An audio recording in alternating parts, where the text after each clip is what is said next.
Hey everybody, it's Thursday, it means it's time for your Thursday Thought. I shared a video last week with some really, what I thought were some important numbers. A week and a half ago, I was in Orlando over the weekend for the Keller Williams Family Reunion Conference. It's a big conference where all the KW agents get together, and we just kind of learn, we kind of refresh, recharge, see what's going on in the economy on a macro level, see what's going on with the industry on a macro level, and then we learn in breakout classes so we can come back and provide a higher level of service to you, our clients.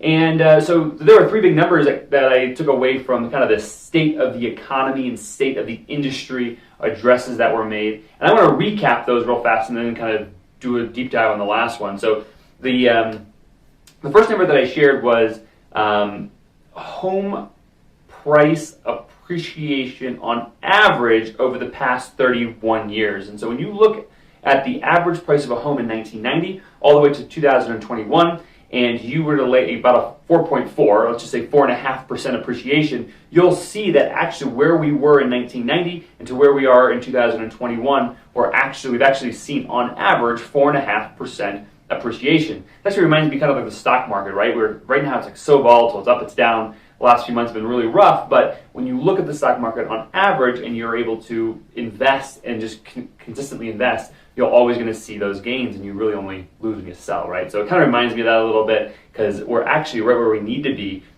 when experiencing that 4.5% appreciation. So that was the number one number that kind of stood out to me. We're not as out of whack as what we think we are is ultimately the point. The second number, and this speaks to kind of our inventory shortage as a nation, looking back at 2009, 2010 in the Great Recession, a lot of builders went out of business, and cumulatively, over the last decade and a half, we have underbuilt in the U.S. About 1 million homes per year. But cumulatively, because we had overbuilt before and we're building now, we're about 2.5 million homes short nationally, which is why you see in a lot of these major metropolitan areas, the Colorado Springs, the Denvers, the places that are in high demand, our inventories are low. The second reason our inventory is low is because sellers aren't selling, because if you want to stay in the same area, sure, you can sell high, but then you have to turn around and buy high.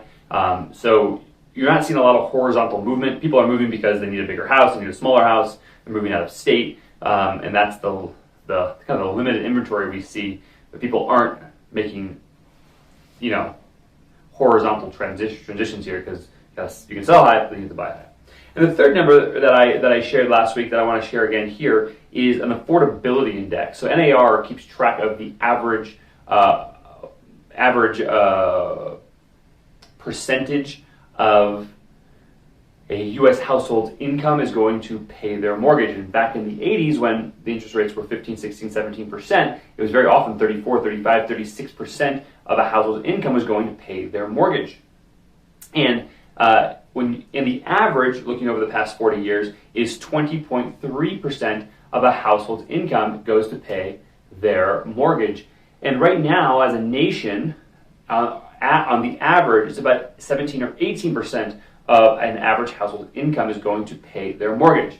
But I had some people reach out to me on this and say, hey, listen, that's not what we're experiencing. It's not what our market's experiencing. In our market, it's more like 35%, even 40% in some instances of our income is going to pay our mortgage. And so I just wanted to say that the numbers that I was sharing last week and just kind of recapped are national averages. So of course there could be some San Francisco, some Denver, some Austins, some places where the market has really exploded and the average income has not kept up with that, and so they could be way out of whack. And then there could be places, Midwest, Carbondale, Indiana, or Athens, Ohio, where it's actually significantly less. Maybe only 6, 7, 8, 9, 10% of your average of your household income going to pay your mortgage payment. And so ultimately, I share that these are the national average numbers.